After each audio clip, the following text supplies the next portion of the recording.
Hello guys, my name is Siddharth Varde and this is like a devlog, next devlog of Unity Fundamentals. What we did in here, we added a player controller script and animations, like controlled the animations according to the inputs of user. So, let me show you.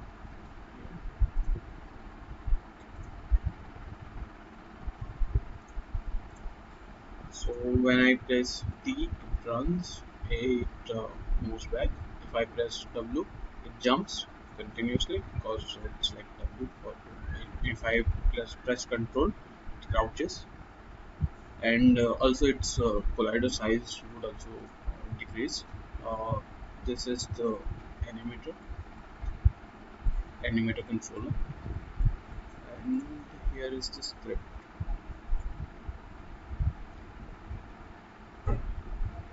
So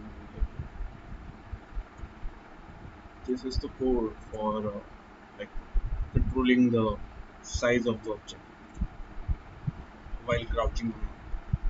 And I used gitbash. Okay, I think this is it.